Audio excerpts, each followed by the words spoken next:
Chapter 4 Chaucer, Gower, Piers Plowman. Geoffrey Chaucer, who was born in the early 1340s and died in 1400, marks the brilliant culmination of Middle English literature. He had the metrical craftsmanship to handle English with a subtlety, a flexibility, and a polish which made it at once the equal, as a literary language, of French or Italian. He had the European consciousness, too, to enable him to render in English the dominant themes and attitudes of European literature, and at the same time the English national consciousness to allow him to present the English scene as it had never been presented before. He had the relaxed, quizzical attitude that let him contemplate the varieties of human nature with a combination of sympathy, irony, and amusement. Together with the good fortune to have opportunities of knowing men in all ranks of society, he was trained in the courtly life, the diplomatic life, and the urban life of affairs. His visits to France and Italy on government service gave him an opportunity of coming into direct contact with French and Italian men of letters and enriching his knowledge of the literature of those countries. He was, in fact, fitted by both natural genius and the circumstances of his life to become the most universally appealing of medieval English writers, and indeed one of the most skillful and attractive of English writers of any period. With Chaucer, the English language and English writers of any period. With Chaucer, the English language and English literature grew up. The gradual process of recovery and refinement which the English language had been undergoing since it emerged after the conquest in rough popular rendering of French romances was now complete. It was a happy accident that the man who had the technical brilliance in the metrical handling of language also had the breadth of view, the knowledge, the interests, the experience of life, and largeness of sympathy to enable him, in the latter part of his poetic career, to embody his great secular vision of his fellow men in brilliant literary form. He used the intellectual and imaginative resources of the Middle Ages, not, as Dante did, to present a great concrete embodiment of the moral and theological universe in which medieval man lived, but to bring alive with vividness and cunning the psychological and social world of his time, which turns out to be also the world of our own and every other time.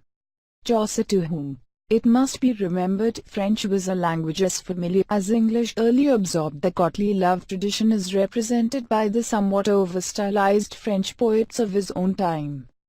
He knew and drew on the poetry of Guillaume de Macaut, Jean Froissart, and Eustace de Champs, and he was thoroughly familiar with, and, at least in part, translated, the Romance of the Rose, the source of so much 14th-century French poetry, and especially of Macaut's sophisticated exercises in the conventions of courtly love.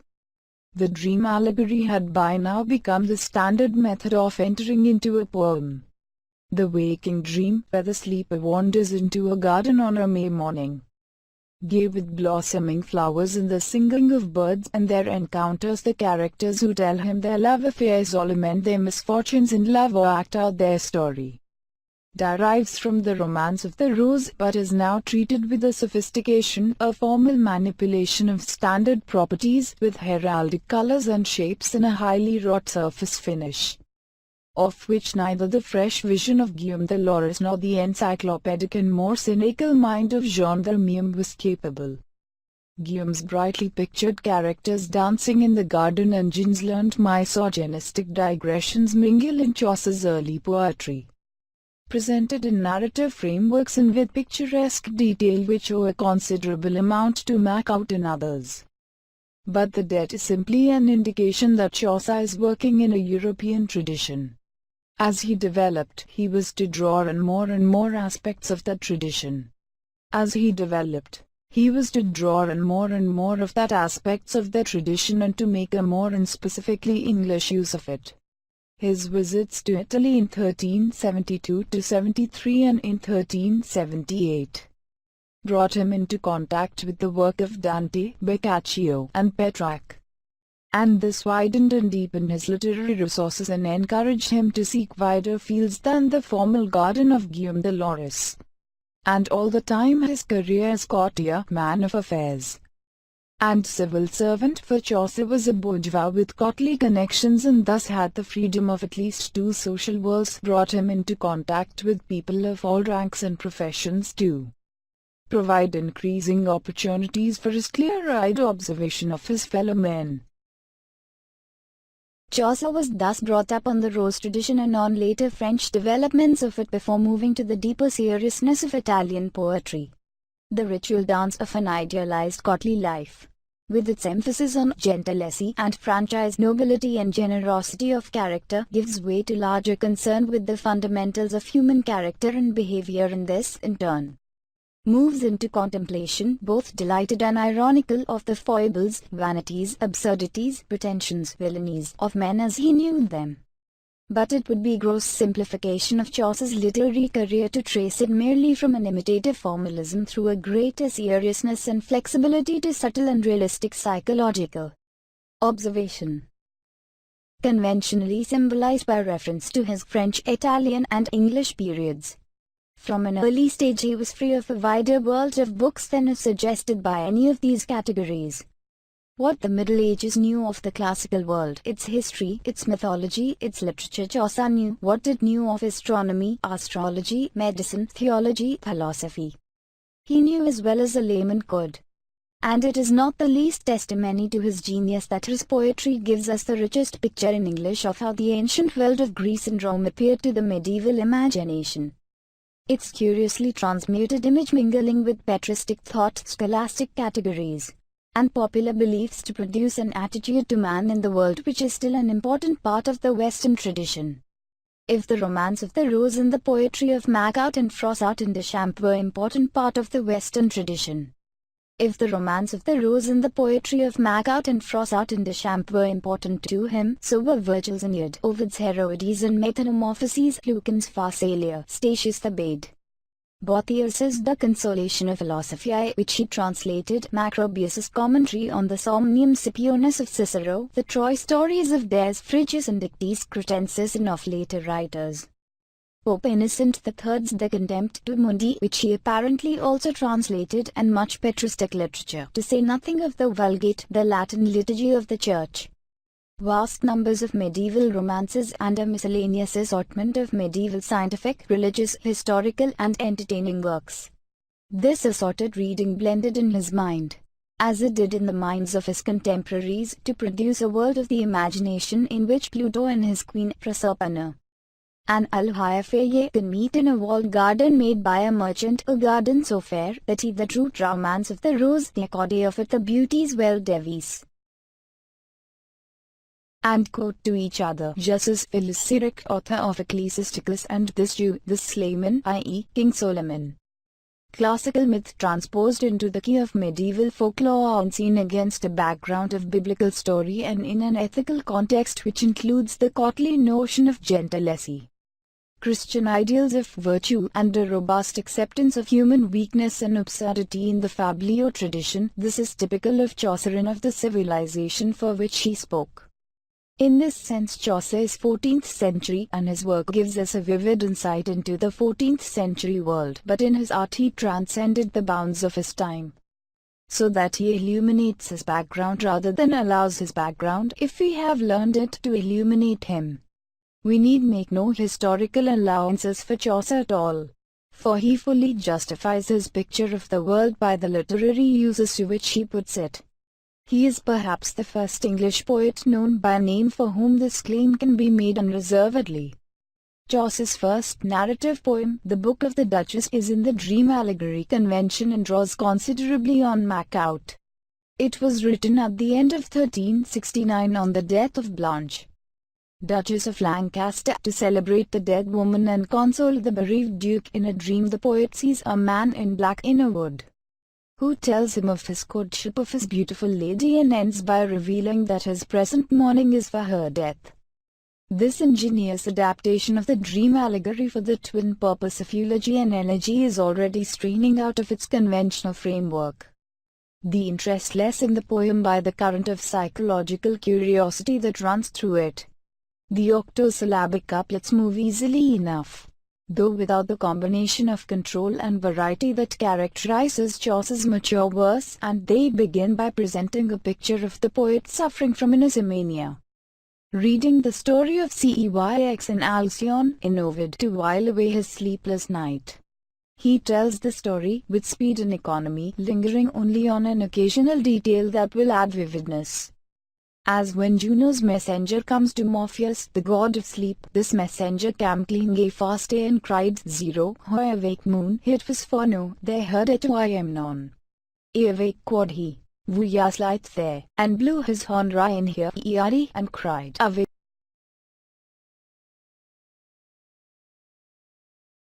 Having told TBE's story, he goes on to describe how he settled down to sleep, hoping that Chilke Morpheus, Lor Hys Goddessi, Dame Juno Io Sam Vitals, Ine Rote who would send him sleep. And offering Morpheus a feather bed, YIFEWOL make me sleepy AIYT. He finally falls asleep and dreams that he wakes to find himself in bed on a May morning with the birds singing sweetly. The windows of his room attract his attention, for Holial the story of Troy was in the Glasingiro thus of Hector and of King Priamus, of Achilles and Laomedon, and eke of Medea and of Jason, of Paris Helene and of Lavine, and in the valleys with colours fine were painted, both text and gloss of all the romance of the rose. This is the world in which the poem moves. The poet goes outside into a wood and finds a hunt in progress. On inquiring from a huntsman who is hunting here, he is told Syr. Tom less than JROUR Octavian, an answer which seems somehow appropriate in the trance-like atmosphere of the dream, with its stylized heraldic scenery. The hunt is forgotten when the poet comes upon the Black Knight, whose lamentations leave the poet rather stupidly puzzled as to their cause. Chaucer, and this was to be a frequent device with him, makes himself out to be somewhat obtuse. And even when the knight goes into a description of his courtship of his lady, he does not realize that it is the loss of the lady that now causes his grief. After the account of his wooing and winning his love done with a grave and formal beauty in spite of its use of the conventional courtly love properties, the poet asks where the lady is now. And the knight falls into lamentation again. Still the poet is puzzled. Alas, sir, how? What may that be? She is deady, Nile, Yis, be my troudal, is that your lass? Be God, Hyts Ruthal. At this moment the hunt returns, the nearby castle bell strikes 12, and the poet awakes to find the book with the story of Ceyx and Alcyone by her side. Chaucer has succeeded in infusing some slight element of psychological and dramatic liveliness into this formal, visionary elegy. But the world of the poem is trance-like and its forms and colors heraldic. With the House of Fame, which is probably Chaucer's next work, we move out of the world of trance. Though the framework is still the dream, the influence of Dante's Divina Commedia is clear in the second and third of the three parts, but the mood of the poem is far from Dantesque. Book 1 opens with a discussion of dreams, a subject on which Chaucer was much given to speculation, and proceeds to describe a dream in which he found himself in a temple of glass. It was of Venus. Read Ali. The temple, on whose walls was engraved the story of the Aeneid, with special emphasis, as always in the medieval treatment of the Aeneid, on the Dido episode, which Chaucer is in 140 lines. This leads him to give a conventional list of faithless lovers, Ovidian in origin, before continuing the story up to Aeneas' marriage with Lavinia. The incidents are presented as a series of pictures introduced by the formula, Dorso I then saw one. Coming out of the temple doors he sees a golden eagle shining in the sky. At the opening of Book 2 the eagle, having descended, seizes the poet in its claws and bears him aloft. With this, the mood of the poem changes from the visionary to the lively, humorous and colloquial. The poet describes his fright, the eagle's reassuring words and subsequent conversation. The eagle explains to Chaucer that he is taking him to the house of Fme. For the poet is a dull fellow who knows nothing of his neighbors. There we will learn of love tidings and of all the jealousies, fears and hypocrisies of men. The eagle lectures the unhappy man, whom he addresses familiarly as Gary, on acoustics, explaining how all speech eventually reaches the House of Fame. and prides himself on his ability to explain difficult scientific matters simply to an ignorant man. The poet replies in implicatory monosyllables. Nothing can stop the flow of the eagle's didactic talk, which continues until he lands the poet on the steep slope below the House of Fame. Bucil, beginning with an invocatio to God of Science and of Ivyght, imitated from Book 1 of Dante's Paradiso, goes on to describe the poet's difficult ascent to the House of Fame, which was situated on a high rock of clear ice. The names of many famous people were engraved on this rock, but some letters of every name had melted away. On the other side he saw names of famous persons of antiquity, and they were still as fresh as ever. The castle itself is made of beryl stone, and Chaucer's account of what he saw there is a crowded collection of deliberately incongruous detail, presented with an air of null wonder.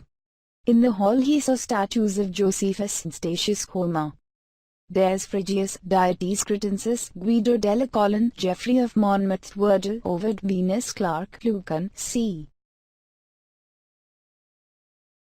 Lucan, Odion, who wrote the Rap to Proserpine, among others, and then a large company of the people swarmed in, beseeching the goddess of fame to grant them her favor.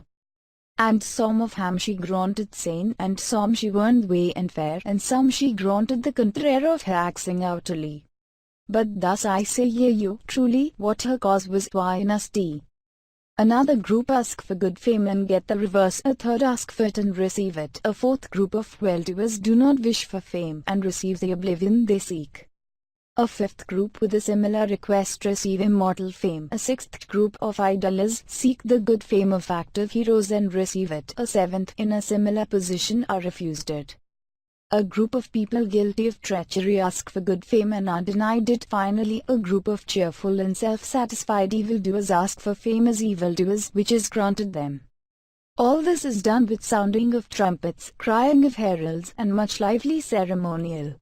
Chaucer, though he is still in the world of medieval dream allegory, is beginning to enjoy himself in a new way. After fame has disposed of the final group, a man turns to the poet and asks, "Friend, what is thy name?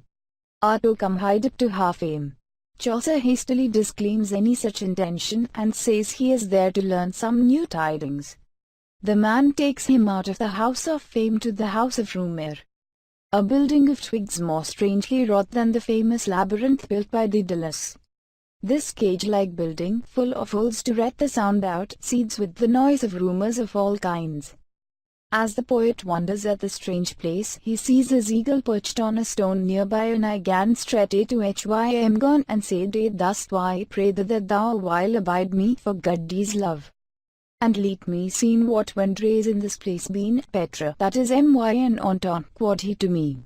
Precisely why I am here, in fact, and the eagle takes him up to a window, where he hears people reporting gossip to each other.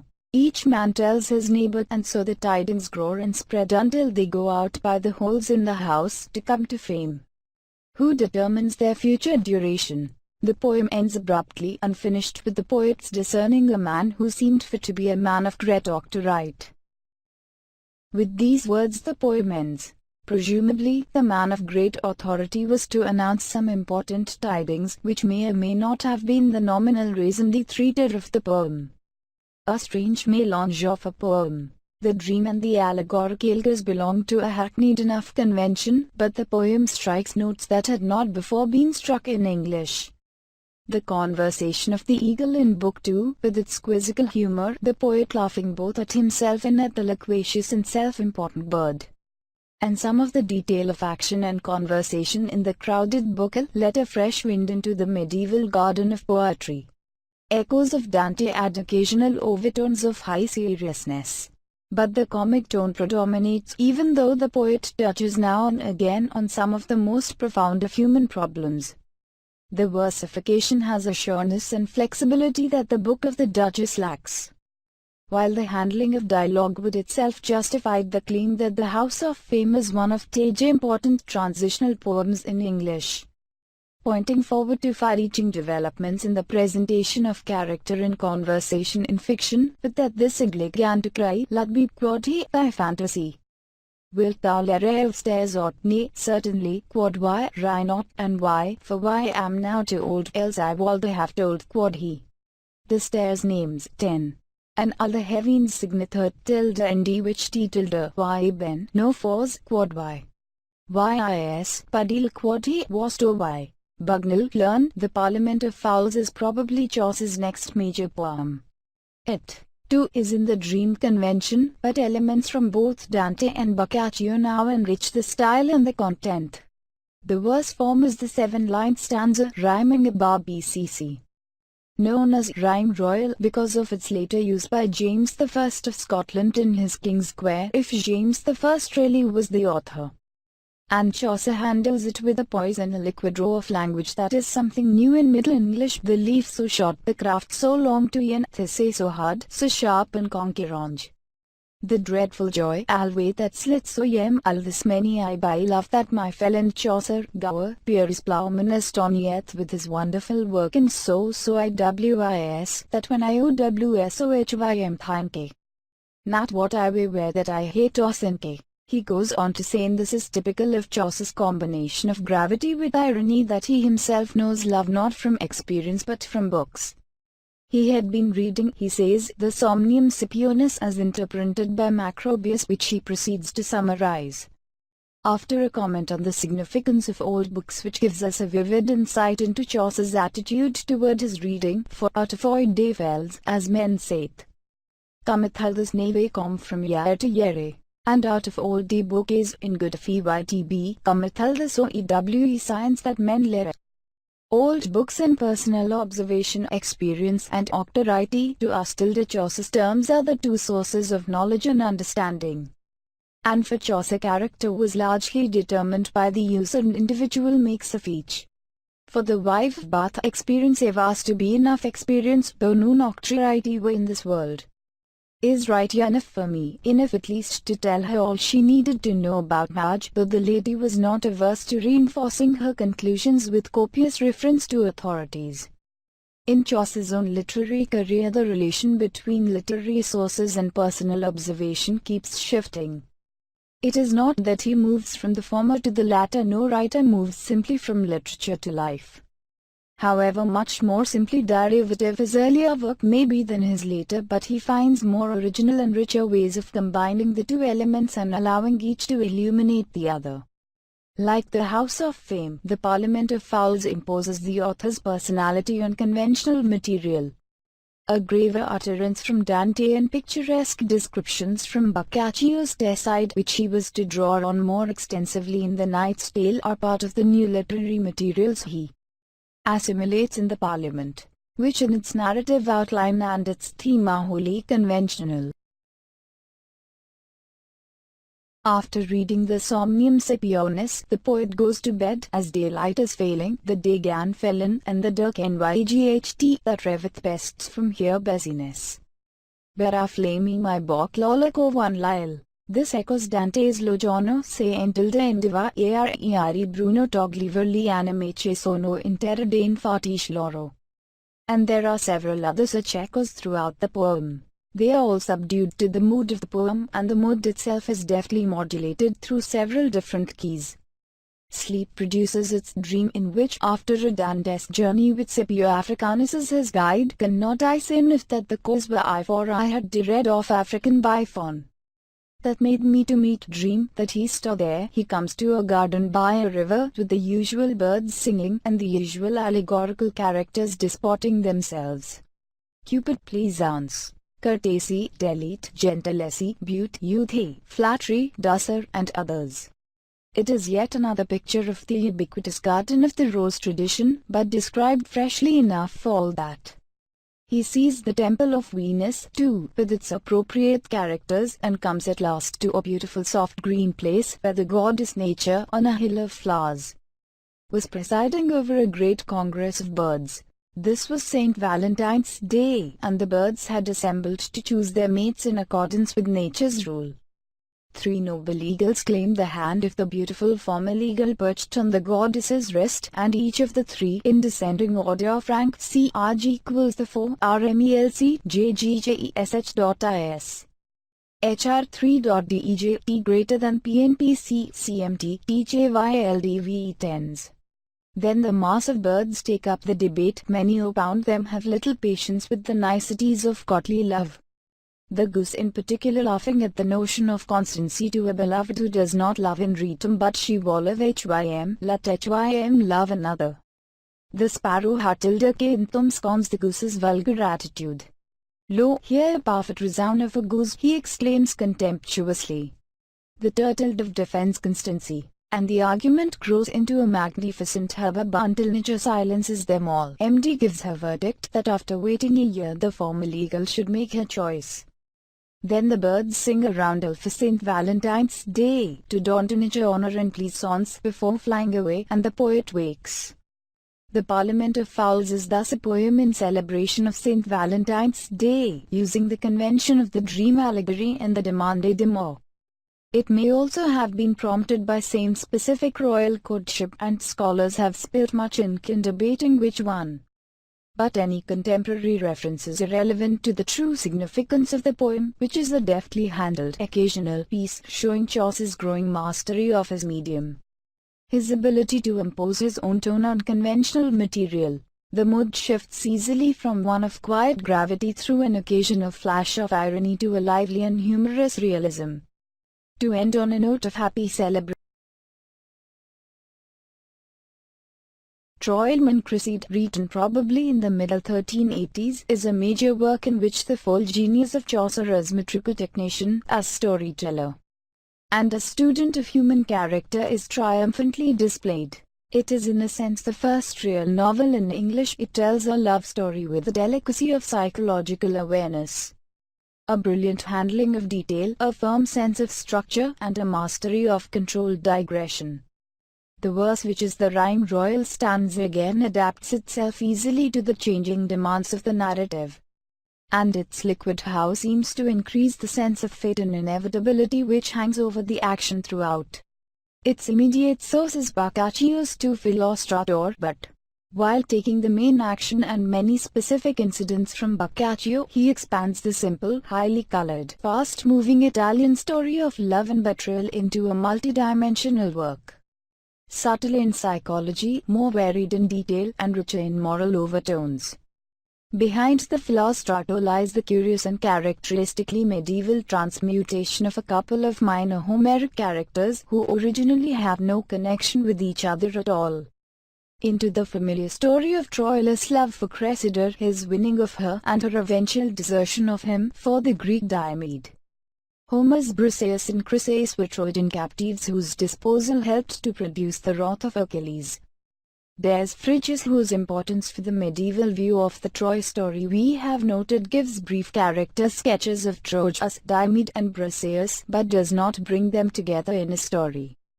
Benvad the Saint-Amour's Roman the Trois makes Briseida the daughter of Calchas the Trojan seer who deserted to the Greeks on foreseeing their ultimate victory, and makes Troilus in love with her. But the only part of the story he dwells on is the winning of her love by Diomede after she has been sent to join her father among the Greeks. Guido della Colonna in his Historia Troiana follows Benva, Briseis and Chryseis, eventually coalesces Cressida, later Cressida, and Boccaccio is the first to tell the story of Troilus and Cressida, now so familiar.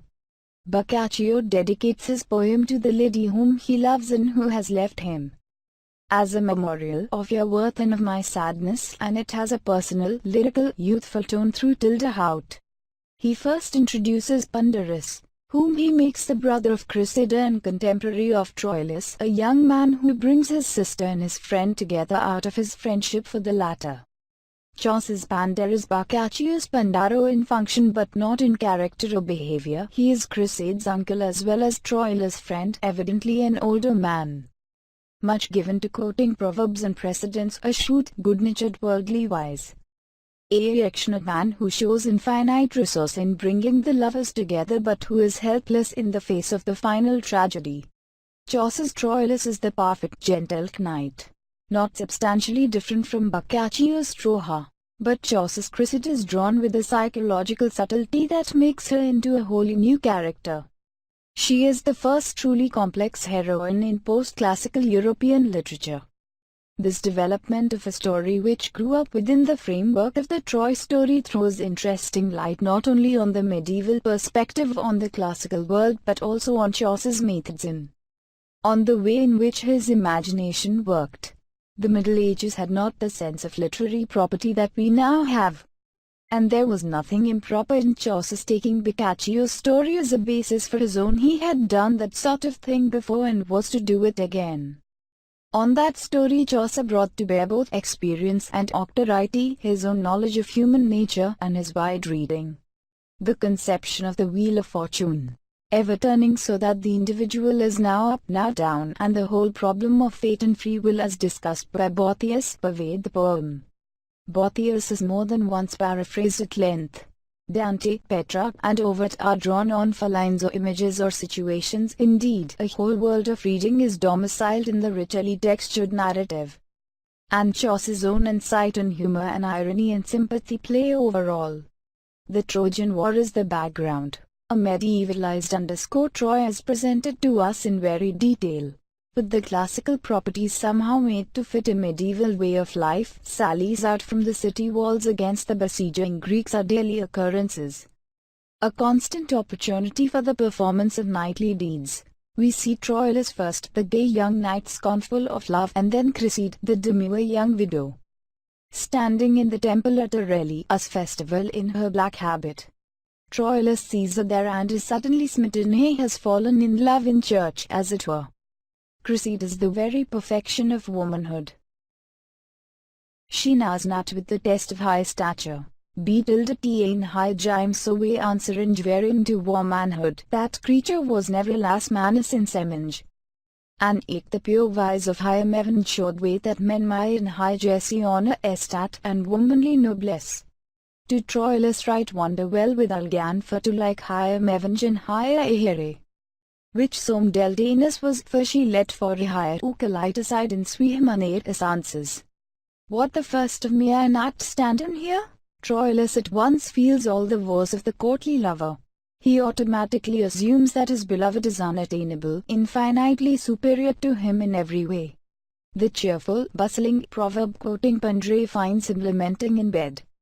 And after much vivid talk it is remarkable how Chaucer can give the very accent of conversation in verse gets his secret from him. When it turns out that Troilus is in love, and with Pandar's niece, Pandre has no doubt that all can be managed. This is courtly love tilde, and it must be secret and outside marriage, free from scandal and the breath of wicked tongues. The contradiction at the heart of the courtly love notion, that love is supremely honorable yet the lady's reputation is injured if it be known, comes out clearly in the poem.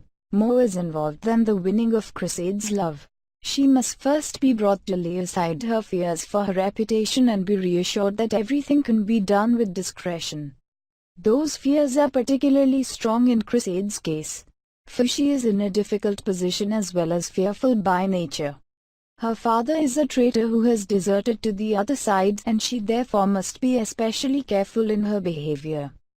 Pandre has his work cut out. Meanwhile Troilus, reassured by Pandre, rouses himself and performs deeds of great valor against the Greeks. For courtly love ennobles the character and makes the heart more brave and generous, for he bycom the errandliest vitae, the gentlest, and eke the most afraid, the thriftiest, and on the best knee that in his time was or might be.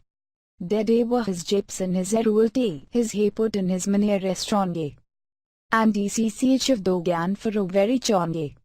Book 2 opens on a note of hope. Echoing the opening of the Purgatorio, Chaucer begins OWT of Thighs Blake was for to say AOWYOD 0 wind. The weather Jeanette Claire. This book is taken up with the maneuverings of Pandre. He visits his niece and after a bantering conversation to put her in a good mood, he begins to warm up to his news, eventually rousing her to such a pitch of suspense that she can hardly wait to hear it. He then tells her of Troilus' love, saying that he asks only that she take pity on the young man and be nice to him, else he will die of love. And if Troilus dies, Pandre will die too. She reacts unfavorably at first. She is afraid of scandal. She is afraid of losing her independent way of life as a widow. She is afraid, it appears, of committing herself to any such relationship because it will mean adventuring out of her unaccustomed and comfortable single existence. But she is interested and, in spite of herself, excited. "Can he speak of love?" she eventually asks her uncle, who then began to smile, for he knew the first round was won. And when Troilus, fresh from a victorious encounter with the Greeks, rides by her window amid the cheers of the crowd, she looks out and sees his handsome and knightly figure and his modest bearing, and letteth so soft and high hearts in K, that to herself she said, "Who if me dream K?" But the siege is far from over. With a subtle combination of real reluctance and concern for appearances, both of which cover a genuine excitement about Troilus, she concedes little at first, and has to have her defenses broken down one by one. The story of TFLL's breaking down to form to thus satisfactorily some of ZFS a brilliant piece of psychological fiction. The question of the genuineness of Chrysaid's reluctance can still arouse here dead argument among the critics, which is sufficient testimony to Chaucer's skill in character drawing. Chrysaid is, in fact, the first character in English literature whose character is argued over as though she were a real person. First she is persuaded to receive and to answer a letter from Troilus. Then Pandre, by an ingenious device, brings them together briefly, but long enough to allow Troilus to offer and Chrysaid to accept him with the ambiguous proviso myn on us off. Finally, Pandre invites Chrysaid to dinner when rain is expected. The heavy rain prevents her from going home and he gives her a bed in his house. Of course Troilus is there. He is supposed to have arrived suddenly, out of his wits, because he has heard that Chrysaid has been having an affair with someone else.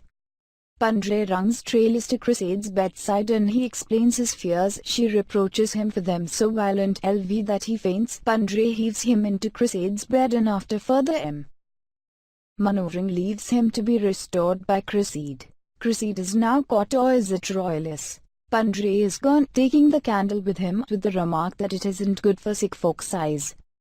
And Chrysaid, when Troilus calls on her to yield at last, she answers passionately in his arms, "Any hatiara now, my sweet hatia, benyoid, ywis, I were now not here."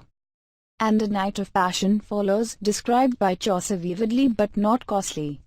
His account of the lovers' wonder in each other is done with the fine psychological realism.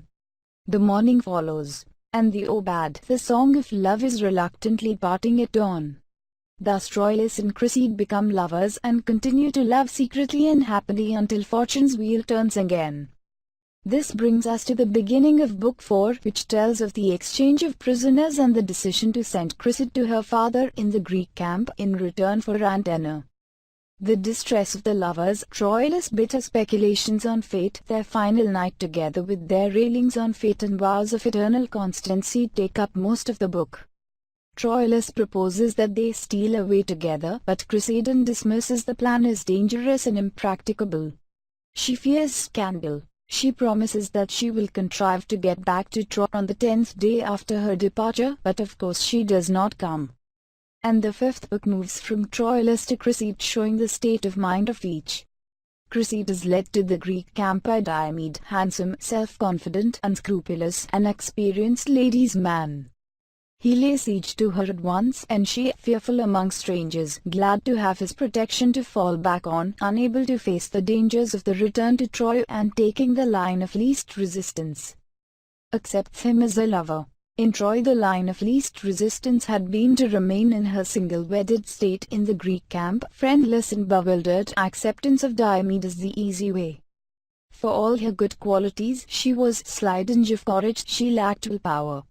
She repulses Diomed's first attempt with the "not yet," which already shows that the game is up.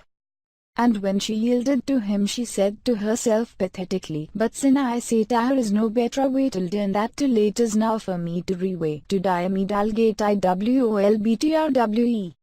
As for Chaucer, ne meaningless the SEIY woman chide farther than the story WOL Davies. Higher name alias is punished so wide that for higher guilt it enough suffice. And if I might excuse higher anywise, for she so sorry was for hire in troth I wold excuse hire yet for Ruth.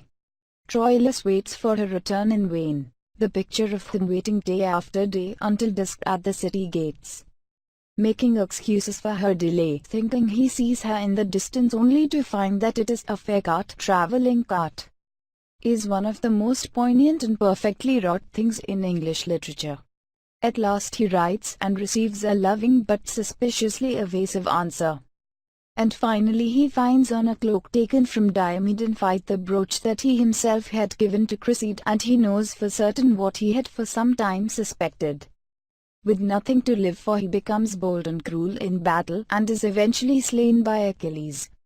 The poem concludes with the picture of Troilus' spirit looking down from above at this tiny world, and laughing at the shabby human scene with its distracting emotions.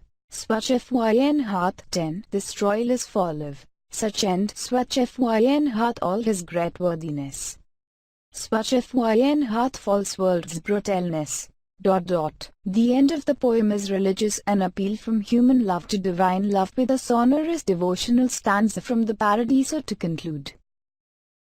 The literary greatness and historical significance of Troilus and Cressida lie in the way Chaucer has presented and enriched the narrative. It has more dimensions than anything that had hitherto appeared in English.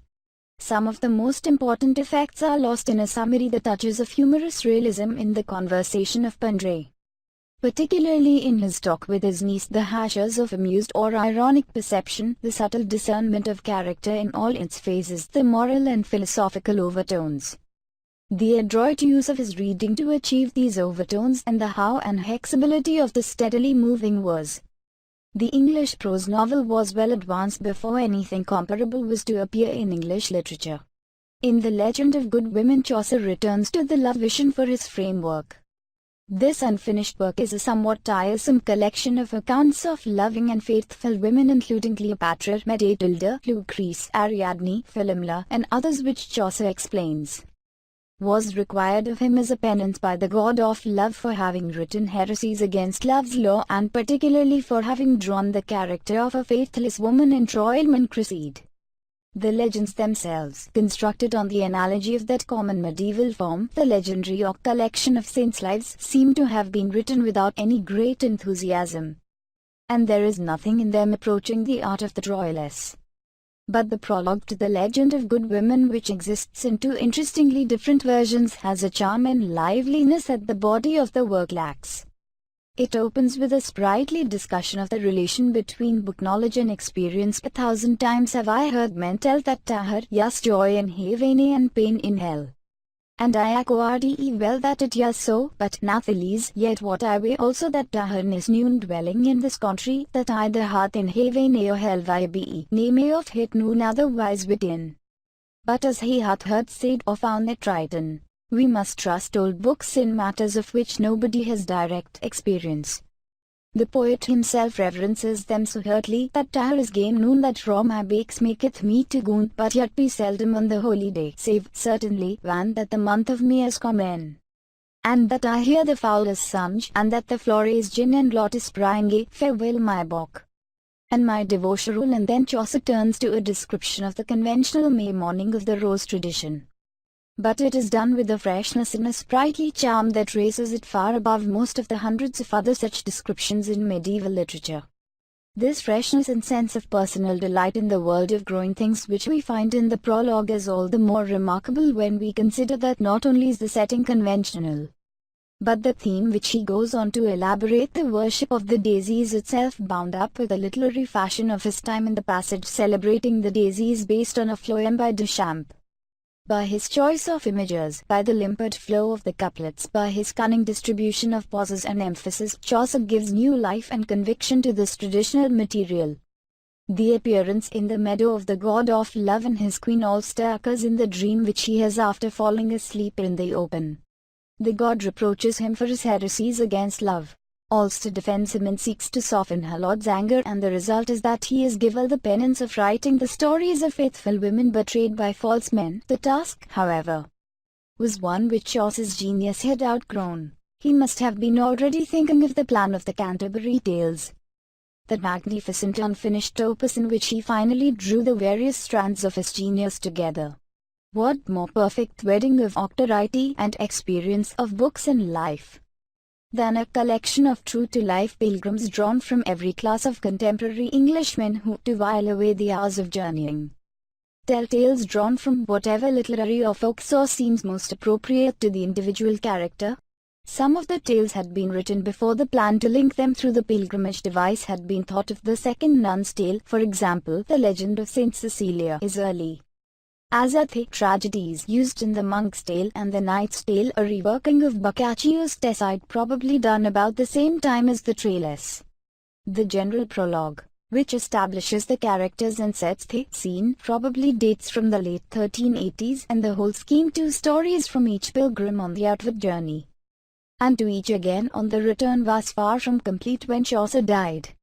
But the real purpose of the scheme was to give Chaucer the opportunity of welding his observation of men with his literary knowledge. And that purpose could be achieved without the completion of the total plan.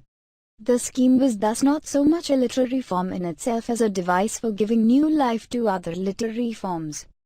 A group of linked tales told by different people was not unknown in earlier medieval literature, and scholars have come up with various parallels, of which perhaps the closest is the novel of Giovanni Surcombi, where the setting is also a pilgrimage. David Daiches, the author himself, one of the pilgrims, tells all the tales. It is doubtful whether Chaucer knew Boccaccio's Decameron, but Chaucer's work is unique in its individualizing of the narrators and in the whole sense of the contemporary social scene which he brings to the reader. He brings together at the tabernacle other representatives of every class in the England of his day, except, it should be noted, the very highest and the very lowest. There is no one higher than the knight or lower than the ploughman, who is a tenant farmer and not a tied laborer. Each pilgrim is at once a fully realized individual and a representative of his class or his profession. They are on holiday, not at their daily labors, so that they are more relaxed and self-revealing than they would otherwise be. Further, only on a pilgrimage could such a heterogeneous collection of people of different social status be brought together. The characters move between the inn and the shrine, the two places where different classes are likely to mingle, but their daily lives, their normal habits of thinking, their prejudices, professional bias, most familiar ideas, and personal idiosyncrasies gone out in their conversation and their behavior. They are more than a framework, their conduct affects and is affected by the telling of the tales. The prologue, which describes them one by one, takes up the details that would strike the eye of a fellow traveler. There is a deliberately contrived disorder in the way in which the facts about each character are brought to our attention. For example, he describes the cook's skill in boiling, roasting, grilling, and frying, then remarks, "But great harm was it, as it thought Amy Nat on his china morrow her day he wrote for blank manga, that made he with the best." The afterthought about the blank manga, an elaborate cream dish, gives an air of absolute naturalness to the description. And this air of innocent observation the author as fellow pilgrim, naively noting what he sees or learns about the others in the casual order which occurs to him, can be put to most effective ironic uses when Chaucer so desires. It is worth noting, too, how more than once he begins a new description on the second line of a couplet. Thus the first line of the shipman's description follows immediately on the last line of the description of the cook. For blank manga, that made he with the best. A shipman was tahir, worn and fed by waste, for aught I woot he was of the mouth. This again gives an air of naturalness and spontaneity. A good example of both these devices is in the description of the monk, followed by that of the friar. The account of the monk concludes, "Now certainly he was a fair preachart, he was not pale as a four-pine ghost. A fat swan loved he best of any roost. His porray was as brown as is a berry. A fret I was a wanton and a merry." The color of the monk's horse comes in casually at the end of his description, as though the author had just noticed it, and then the friar is introduced in the same couplet. Chaucer's naivety as observer is assumed for purposes of irony. Nothing could be more perfectly done than the description of the prioress. It is mere innocent observation, it seems, until we discover that the details add up to an amused picture of a nun whose real interest in life was to affect genteel behavior. Tahir was also a nun, a prioress. That of Esmeling was full simple and coy. Higher greatest death was but by Saint Eloi, and she was ylept Madame Eglantine. Full wheel she sung the service divine, and tuned in her nose full seemly. And French she spak full fair and fetisly, after the skill of Stratford Alterbo, for French of Paris was to hire no. At Mitway taught was she with ile. She let no morsel from her lips fail, ne vet her finger in her sauce tape. We coddy she carry a morsel and we keep it that no drop ne fee upon her breast. In courtesy was set Olati Louis shall hit lest. Here over lippy wiped she so see one in that in her copper taher was no furthing sen of grace when she drunken had day her draughty. Full seemly after her meat she rotty. Only the knight, the poor parson and the ploughman are treated without any touch of irony at all, as almost ideal figures. And it is significant that they are all something like anachronisms by Chaucer's time. The knight represents the highest ideals of chivalry and courtesy. The poor parson's genuinely Christian behavior is implicitly contrasted with that of the other representatives of the church, and the ploughman, honest, hard-working, good-hearted, would be hard to find in the age of the peasants' revolt in the statute of labourers. These perhaps nostalgic portraits represent Chaucer's obli.k comment on the troubles of his time, which he never overtly discusses. It is worth remembering what would not be guessed from his study of Chaucer's writings that the period in which he lived was a time of rapid change and even of confusion. The growing tendency for the commutation of labor service for money payment combined with the results of the Black Death to cause the decay of villanage and to increase the independence of the laborers, who, left small in number by the ravages of the plague, were able to set their own price on their labor. In vain the governing class tried to stop the rise in laborers' wages by statutes of laborers. The clock could not be put back, and the results of the Black Death in depopulating the countryside put the laborers in an extremely favorable position. Villains slipped away from the land to which they were legally bound to offer their services to the highest bidder. With harvests rotting for lack of workers, landowners were forced to pay in wages till the hat was asked. In addition to the unrest produced by this problem, there were many other causes for general dissatisfaction in the last years of Edward II's reign and the beginning of Richard Jael's. England was being governed by a selfish and corrupt clique. France was slipping away from her control and her supremacy at sea being steadily destroyed. The glory of Cressy and Poitiers had departed, and worst of all, the country was being taxed almost out of existence in a vain endeavour to win back the lost power and glory. English commerce depended largely on the maintenance of English sea power, and the revival of French might by land and sea was more than a military question. Amid this general discontent, the peasants' revolt broke out in 1381. Change was in the air, and to a contemporary it might well have seemed to be decay. Chivalry had become a farce. Every kind of magnificence was to be seen in the state of the small minority who wielded the power, while disease and misery prevailed throughout the countryside. The state had grown lopsided. When the Black Prince took Limoges in 1370, he massacred all the citizens, enfilading hundreds of women and children. Yet he treated the few knights who were in the town with exaggerated kindness and courtesy. In 1377 the Black Prince died, but the spirit exemplified in his action of 1370 prevailed now more than ever. The practice of knighthood had degenerated into a stupid pageantry. The old order was breaking up, with all the usual symptoms produced by the working of unrecognized forces. And in the church, too, corruption was reaping an unpleasant harvest. Wycliffe was a portentous symbol, and the connection O tilde Napian one on Y greater than a Y Nan B O US peasant S. However much Wycliffe may have disapproved as no accident. Against such a background the characters of the knight, the parson and the ploughman seem like nostalgic idealizations, and perhaps Chaucer meant them as such. For the rest, he takes men as he finds them, obtaining that kind of amusement in the ironic yet sympathetic observation of his fellows which yields itself only to the artist's vision. The social and economic background, with its confusions and upheavals, is transmuted through human character into individual examples of self-interest or rascality, portrayed with that relish for human behavior and human weakness that W.L. finds so often in Shakespeare. But we must not, as some critics have tended to do, lay down Chaucer's irony. A high proportion of his pilgrims are rascals, and Chaucer knows that they are. Nor can we ignore his clear attack on corruption in the church. Though here again the attack is done obliquely through the presentation of individual characters. The monk and the friar and the summoner are amusing enough characters as Chaucer describes them. But the behavior of the latter two, brilliantly presented and magnificently comic though it is the behavior of petty blackguards, while the pardoner, perhaps Chaucer's greatest masterpiece of character drawing, implies a whole world of moral hypocrisy. Chaucer's point of view is secular throughout in spite of evidence of his genuine religious feeling and of the famous retraction which follows the parson's tale in the manuscripts, and he is intrigued rather than shocked by the weaknesses of human nature. But irony always has moral implications, and Chaucer in the Canterbury Tales was not an Ionist for nothing. Attempts have been made to identify some of the pilgrims with historical characters.